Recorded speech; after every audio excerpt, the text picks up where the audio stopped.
Hai many people, selamat datang di LDT.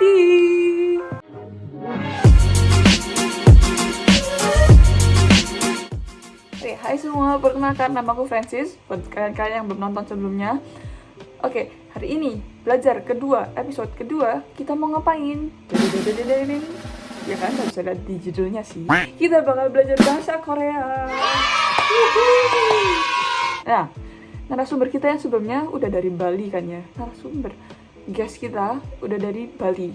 Sekarang kita makin beranjak jauh lagi. Kemana? Ya pastinya ke Korea Selatan dong. Masa belajar Korea dari orang dari tempat lain ya kan? Ya, dia masih orang Indo sih teman-teman. Cuman sudah kuliah di Korea dan udah mau lulus. Jadi udah cukup lama lah ya. Jadi pasti bisa dipercaya nih. Oke, without further ado, kita langsung panggil saja guest kita yang amazing, spectacular, Kak Naira. Hai. Gimana Korea? Panas. Wih, aku tadi pagi keluar. Kan biasanya kalau pagi kan harus buka jendela kan, biar kayak ada udara segar gitu. Ini kayak tipe kayak buka tutup. Buka sekali udara masuk udah langsung tutup. Panas sekarang lagi nggak apa-apa sih, lagi 32. Kayak I think 3 hari lalu itu kayak sampai 37, 38. Which is kayak sebenarnya aneh, soalnya harusnya sekarang itu musim hujan. Jadi harusnya sekarang tuh lagi adem-adem sejuk gitu kan. Terus setengah tahun kemarin itu nggak ada hujan kan, terus kayak setengah tahun kemarin tuh hujan terus, jadi kayak sekarang musim hujannya habis. Banyak orang yang bilang kayak gitu. Soalnya kalau musim hujan di sini biasanya parah banget sih, cuma ini kayak musim hujannya habis, jadi sekarang panasnya setengah mati juga. So dengan begitu aku mau memperkenalkan diri. Halo semuanya, aku Naira, aku sekarang lagi di Korea Selatan sudah 4 tahun, aku kuliah di Yonsei University. Tungguan, ini aku nggak sengaja. Ini sungguhan. Ini aku tadi pagi ada meeting magang. Terus ya udah pakai kaos kan. Terus kayak Ketamaan. Pas banget. Iya. Aku juga kerja di kampus, jadi promosi kalau misalnya kalian mau cari tahu tentang Yonsei. Bisa nanti Instagramnya Bisa nanti. Bisa klik here buat cari tahu kalau ini link. Di link di linknya bawah. aku masukin di bawah. Ya aku di Bisa sini tanya. kuliah budaya media full pakai bahasa Korea. Jadi menarik. begitu. Oke. Jadi kita nanti kita ada beberapa sesi. Nanti kita mau tanya-tanya dulu beberapa hal. Nanti aku ikut belajar Korea sedikit-sedikit. Jadi mari kita lihat gimana nanti. Okay. Yay. Kita langsung masuk ke pertanyaannya aja ya. Yes. Jadi dulu kenapa nih tertarik sama Korea?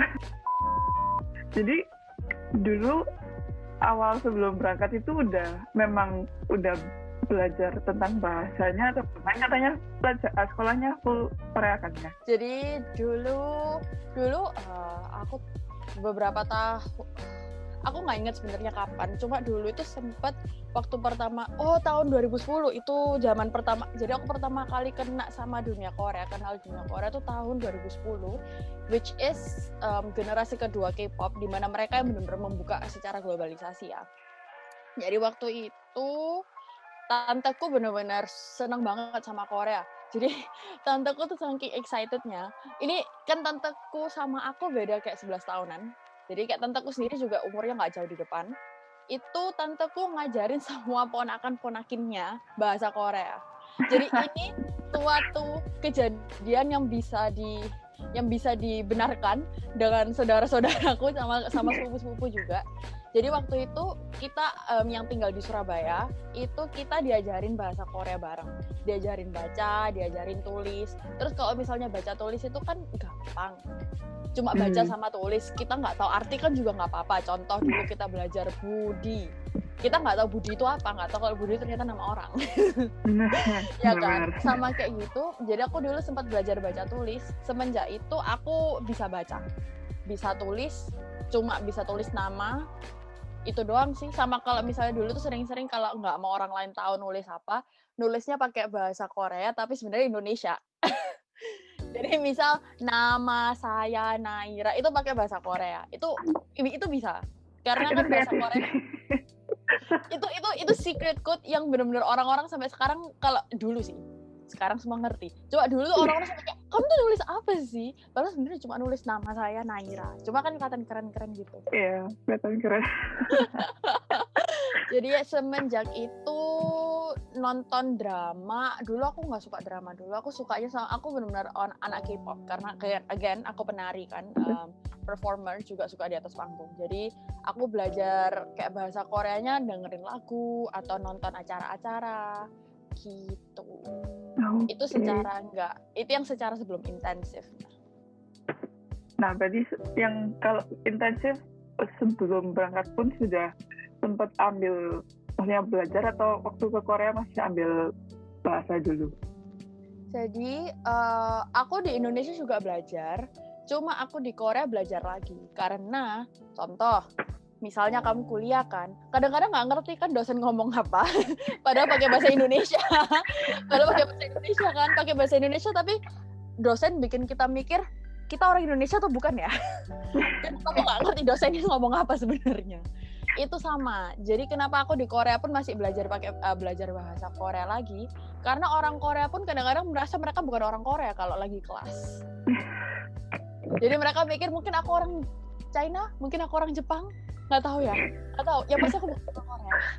Karena bahasa yang dipakai kan beda. Emang apalagi Korea itu sama kayak bahasa Jawa. Jadi aku nggak inget bahasa kayak kromo inggil, ngoko yang jadi ada tiga level, which is beda-beda semua bahasanya. Kayak kita juga bisa beda banget. Nanti aku juga ajarin sedikit yang paling bisa paling gampang untuk diimplementasikan.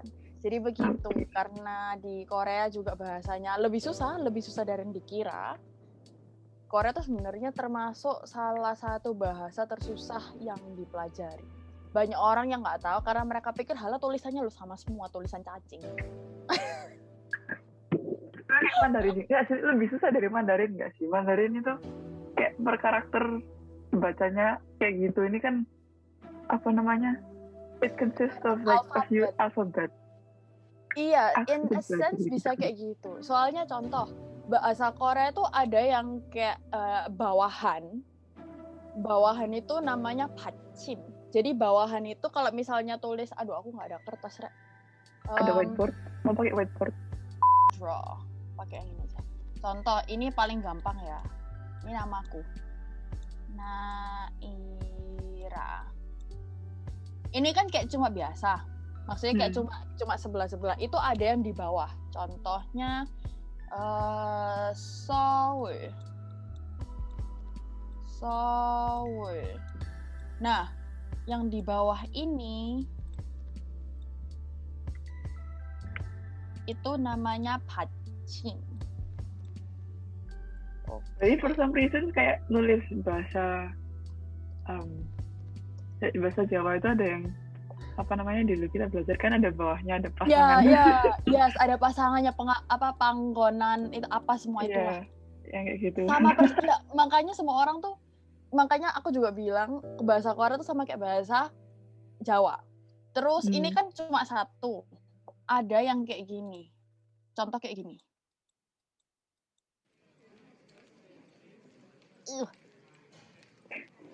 Nah, ini ada 4 sekarang. Lak pusing. Lak pusing kayak gini. Terus ada juga ini yang aku paling seneng. Aku paling suka ngerjain orang. Soalnya asik, sungguhan. Jadi ada satu station di Korea itu namanya Wangsimni. Jadi kalau bahasa Inggrisnya tuh tulisannya gini. Nggak kelihatan kan? Pakai orang birok soalnya. Wangsimni. Ini salah satu stasiun subway yang terkenal ya, kereta bawah tanah yang terkenal. Nah, tapi tulisan ini kalau pakai bahasa Korea tuh kayak gini. Sorry ya, tulisanku jelek. Hahaha. Nama betul di whiteboard juga susah. Aku sekarang ngerti kenapa dosenku mesti ngalamin kesusahan. Nah, Merasakan. iya merasakan jadi dosen susah. Aku mulai semester depan, semester terakhir mulai menghormati. Loh. Nah, ini sama ini. Aduh, nggak kelihatan lagi, udahlah. Itu sebenarnya kalau di sini kan tulisannya ini, draw. Ini kan M sama N. Nah, masalahnya ini tuh B. Ini tuh R atau L. Tak pusing. Tak pusing. Ya apa ini? Ya apa? Waduh. Mana jadi? Jadi karena memang kalau di Korea itu mereka penggabungan kayak dua konsonan yang ada itu kalau digabung bisa jadi suatu hal yang baru. Contoh lagi, salah satu contoh terakhir ya, ini yang paling gampang, ini yang paling sering orang-orang tuh kayak sampai apa sih? Kok beda? Misalnya ini artinya orang, saram. 사람입니다.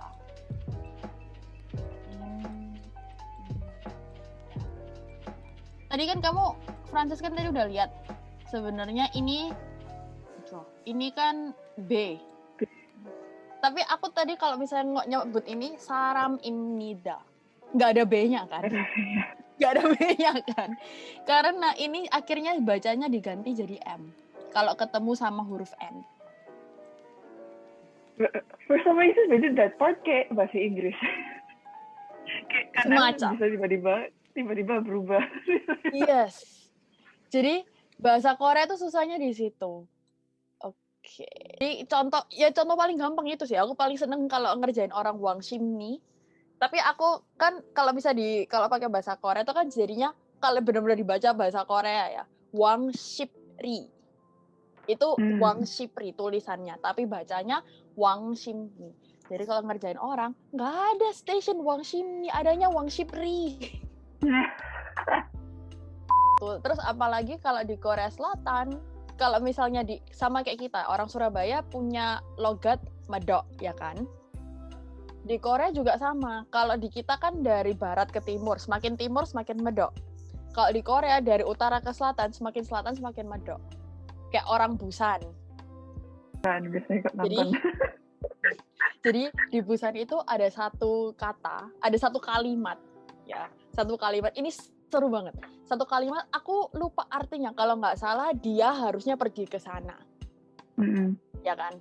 Kalimatnya kayak gini. Gaga.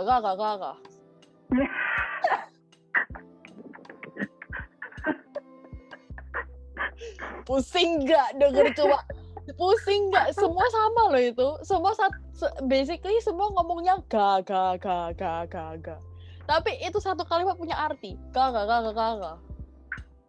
Tapi gitu kalau ditulis memang actually tulisannya cuma sama semua. Tulisannya gitu. sama semua. Tulisannya sama semua. Jadi bener-bener itu tulisannya kayak gini aku. Jadi tulisannya tuh kayak gini, aku pakai teks.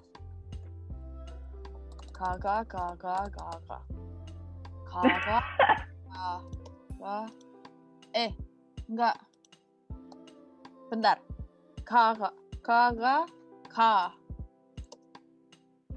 Nah. I think aku bukan orang Busan. Maafkan aku orang Busan. Jadi kayak ada spasinya, ada ininya. Soalnya benar-benar beda semua. Jadi keren sih tapi. Korea dari yang orang kira lebih.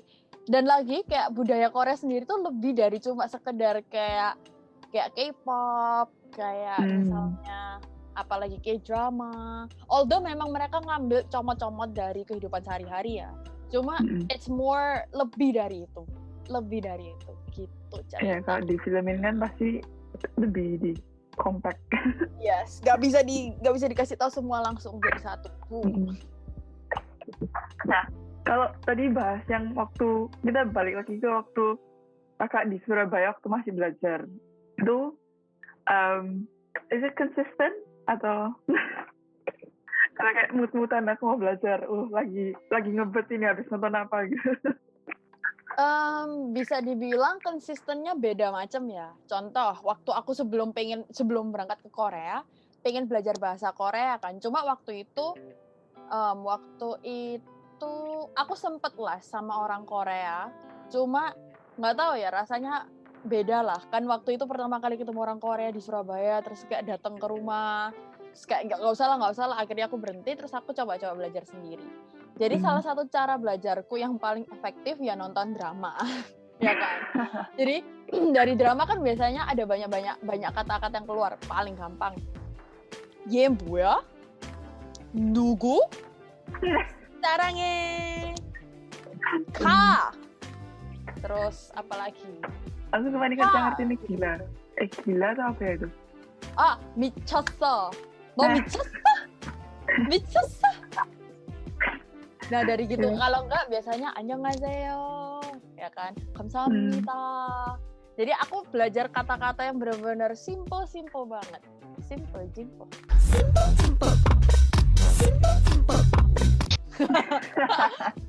Jadi yang benar-benar simple banget gitu, semuanya aku belajar pelan-pelan, comot-comot.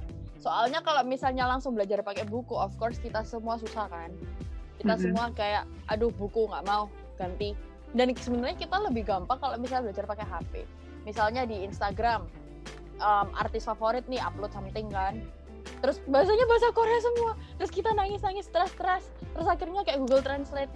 Kayak sekarang ini adekku lagi belajar bahasa Korea kan, terus dia mulai bisa ngerti gitu, terus suka ini konfirmasi, Kak ini bener nggak? Terus kayak iya itu benar, yes. Kebanggaan sendiri kalau akhirnya mengerti. Kalau bisa ngerti idol. Jadi salah satu motivasi biasanya kalau kita bisa ngerti idol tuh ngomong apa. Itu salah satu motivasi besar. Itu tuh sumen. Itu banyak orang yang kayak aku ngefans sama orang ini, aku pengen ngerti orang ini ngomong apa, jadi akhirnya dipelajari satu-satu per kata. Which is itu salah satu motivasi yang bagus. Kan bantu kayak aku harus ngerti. Beda kalau kita belajar mat. Gak harus ngerti. Kayak mau ngomong fairly enough, waktu itu aku pernah sempat kayak ngefans sama artis Hong Kong. Sampai Cantonese kok menarik, cuman jalan kayak seminggu, kayak susah nggak bisa. ya kan Oke. Bermain.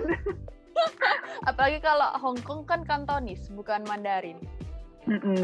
Jadi beda lagi. Mandarin aja nggak bisa Cantonese apa lagi. Tapi Korea tuh ada nada-nada atau nggak ada kan? Korea tuh interesting, menarik. Jadi Korea tuh nadanya monoton, cuma di akhirannya naik atau turun. Nah, yang membedakan naik atau turun itu kalau kamu either menanyakan pertanyaan atau menjawab. Contoh, misalnya aku tanya nih, 프랑스는 Indonesia 사람입니까? Naik kan terakhirnya. Kalau jawab, 프랑스는 Indonesia 사람입니다. Turun. Gitu. Jadi biasanya mereka kalau ngomong tuh monoton. Jadi kayak misalnya aku perkenalan diri. 안녕하세요. 저는 나이라입니다. 저는 인도네시아에서 왔고요. 저는 지금 한국에서는 4년 됐어요. Itu bahasa. Jadi sebenarnya kayak aku tadi barusan lihat note-mu itu, sebenarnya paling susah itu memang belajar penulisan dari segala macam bahasa lah. Mandarin kan kita paling malas kalau disuruh nulis. Padahal sebenarnya kalau nulis Mandarin itu kan kayak cantik. Aku sebenarnya suka banget bahasa Mandarin. Kayak cantik-cantik banget gitu loh tulisannya. Kayak misalnya ai sarang, ai cinta. Ai kok jadinya sarang. Aku kan ngomong pakai bahasa Korea jadinya. Kan maksudnya cantik banget gitu loh. Terus kayak wow, saya itu kan sebenarnya cantik semua. Cuma kalau disuruh latihan nulis itu paling males. Itu nggak luput dari bahasa Korea juga. Jadi kalau misalnya yang untungnya bahasa Korea itu sistemnya kayak angka-angka, huruf Romania. Jadi kalau kita kan pakai alfabet. Jadi kita hanya perlu ingat A, B, C sampai Z. Terus main penggabungan kata. Itu yang seru. Kalau misalnya bahasa Korea juga, bahasa Korea tuh vokalnya ada banyak. Karena ada penggabungan sendiri. Jadi vokal paling dasar itu ya A, I, U, O, O, U. itu paling dasar. Terus nanti kalau digabung-gabungin nanti bentuk huruf-huruf baru lagi. Kalau konsonan juga ada, nanti kita hitung bersama. Oke. Oh, iya, pertanyaan yang kapan hari temanku pun ngomong harus ditanyakan ini. Setelah belajar bahasa kan di Korea mungkin untuk belajar itu paling gampang kalau ketemu orang-orangnya ya sih sebenarnya. Yes. Akhirnya terpaksa Pakai bahasa Korea mau nggak mau. Iya. Cuman waktu Kak Naya belajar di sana, do you find any effective way of actually learning? Oh, bahasa Inggris jadinya. Menemukan nggak cara belajar efektif untuk belajar bahasa Korea itu? Kayak, berarti harus nulis-nulis ulang terus apa gimana? Kalau paling, ini tergantung belajarnya untuk pendengaran atau penulisan atau conversation atau percakapan. Beda-beda. Satu-satu. Oke, satu-satu. Kalau untuk pendengaran sering-sering dengerin podcast. Bukan yang belajar. Ya formalitas lah ya belajar. Cuma maksudnya kayak banyak banget podcast yang lebih gampang. Kalau misalnya pendengaran, nggak sih salah. Itu percakapan. Kalau pendengaran itu lebih nonton drama tanpa subtitle. Oh. Nah, kalau mau yang lebih kalau misalnya drama, biasanya kan, aduh nggak mau drama isinya cringy semua nggak jelas. Nonton variety shows, ada banyak. Yang aku lagi suka, aku suka banget. Aku juga baru tahu waktu di sini, tapi aku suka banget generasi tahun 70-80. Jadi aku suka nonton Running Man. Itu kan generasi atas sebenarnya. Terus Knowing Brothers. Itu yang di sana ngobrol-ngobrol biasanya udah usia atas. Itu cuma mereka kalau ngomong kadang-kadang emang nggak disensor ya. Tapi maksudnya bukan jelek, itu Oke, we continue. Banyak iklannya yang lewat. Kayak Knowing Brothers itu kenapa aku saranin? Karena mereka punya kayak sistem. Show-nya itu cuma ngobrol doang. Jadi biasanya mereka tuh tanya jawab. Jadi kan banyak ngobrolnya. Kayak kalau misalnya Running Man kan cuma lari-lari. Terus kayak Hachima, wah. Kan itu yang paling banyak. Tapi kalau misalnya di Knowing Brothers itu mereka ngobrol. Jadi kayak segmen-segmen yang ada itu, misal pertama disuruh ngenalin siapa bintang tamu hari itu. Kan ngobrol. Terus paling dikit-dikit ada lucu-lucunya lah. Terus habis itu mereka ngobrol lagi. Kayak ada permainan kuis atau apa gitu. Jadi kayak kamu bener-bener nemuin banyak banget perkataan. Kata-kata baru, vocabulary baru. Apalagi mereka biasanya kalau suka main game itu, gamenya juga cari kata-kata. Kayak salah satu. Kayak kita dulu suka main itu loh. Kayak misalnya nasi, sidang. Sambung-sambung. Ya kayak sambung-sambungan gitu kan. Dari situ kita belajar banyak banget kata-kata. Kan mereka juga harus mikir kata-kata apa itu. Jadi dari situ kita juga bisa tahu kata-katanya. Karena itu bukan conversation, itu bukan percakapan. Jadi misalnya kapang itu tas. Terus misalnya pang something. Jadi kan kita kalau misalnya nggak tahu itu artinya apa, sambil mereka main game kita cari, which is lebih gampang daripada terus kamu kayak fokus nyari satu kata terus akhirnya yang lain nggak kedenger kan. Kayak gitu ceritanya. Jadi tadi baru yang listening.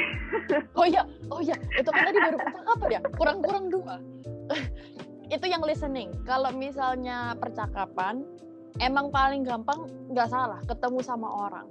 Nah, satu hal yang banyak orang di luar negeri yang belum ke Korea itu nggak tahu, ternyata di Korea tuh banyak orang pengen belajar bahasa Inggris ataupun bahasa Indonesia.